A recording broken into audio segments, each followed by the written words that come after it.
All right, hip flexors. Iliopsoas, say it.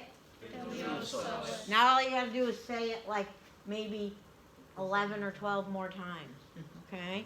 And the other one is the rectus femoris, okay? Those are your two hip flexors. They bring the femur toward the pelvis in the sagittal plane.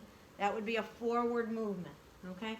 If we wanted to represent the muscles with TheraBand, okay, does it make sense that the iliopsoas actually originates lumbar vertebrae in the front of the ilium, crosses the front of the hip to go down to the lesser trochanter. Can y'all see it being a nice little hip flexor? Yeah. Okay. And then the rectus femoris, a new landmark from today, was the AIIS, anterior inferior iliac spine. Okay. And again, all the way down, I'll have to show it on this side, to the tibial tuberosity. But can you also see it flexing the hip? Yeah. This is how you need to learn your muscles, okay? Get a rubber band, a sock, and put it on the attachments. Now, how would I do that on a patient? Get this out of the way, okay? So, we know her lumbar spine is somewhere in that area, right? And we know her lesser trochanter is somewhere there. Can y'all picture it? Remember, memorize that skeleton. Can you bring your knee up towards the ceiling? Can y'all see? When you guess correctly, the TheraBand or the sock, whatever you're using, will go on slack.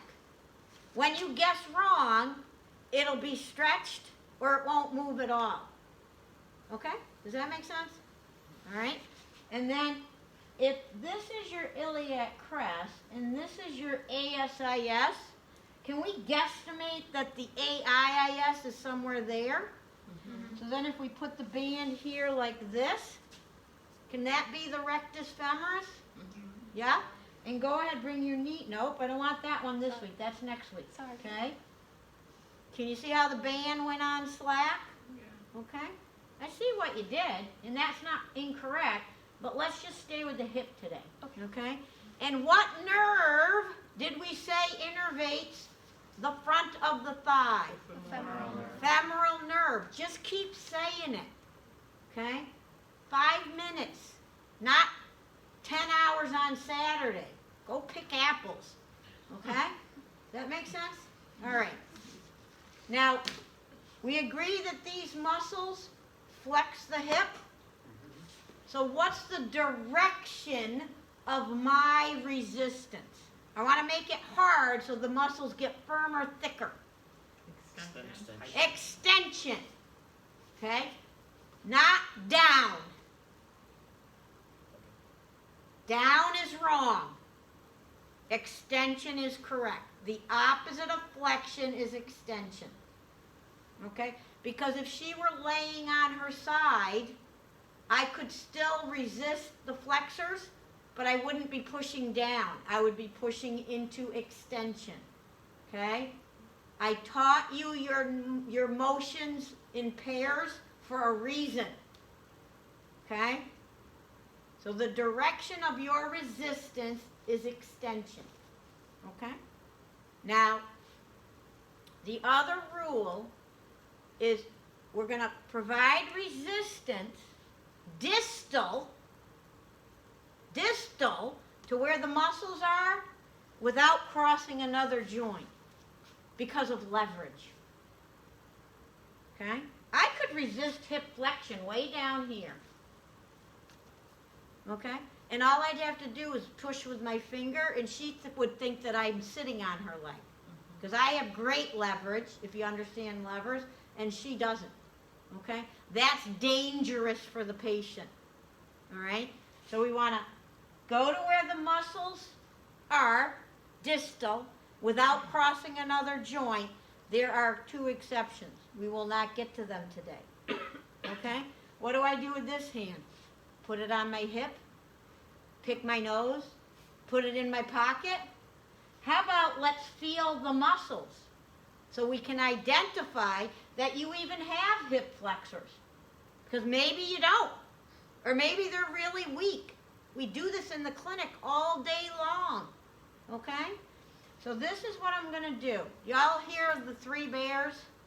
Yeah.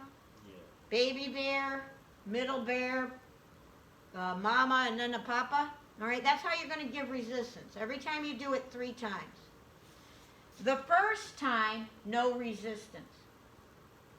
But it looks like you're giving resistance. This is called get your act together.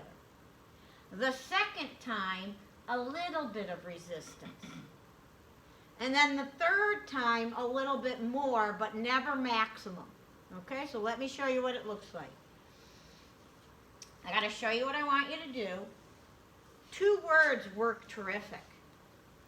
Do this. Some of you will try to do a novel, and your patients will be looking like, what the hell is she talking about? Okay? Or you can do it my way. Do this.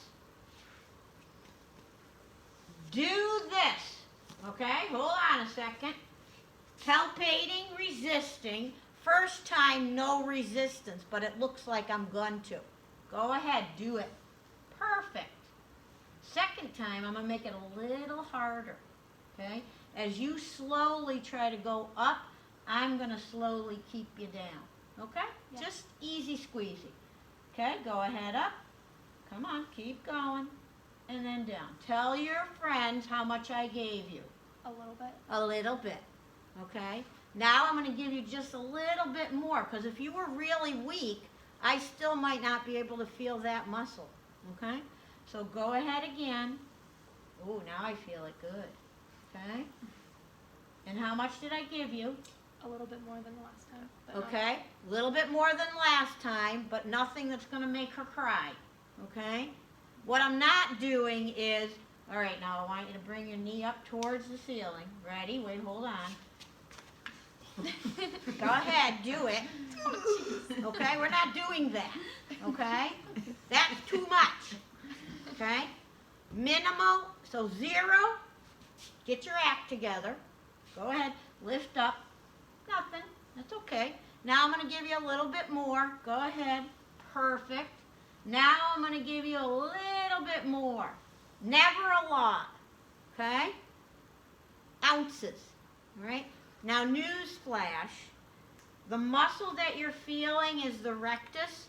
You cannot palpate the iliopsoas. And you know what?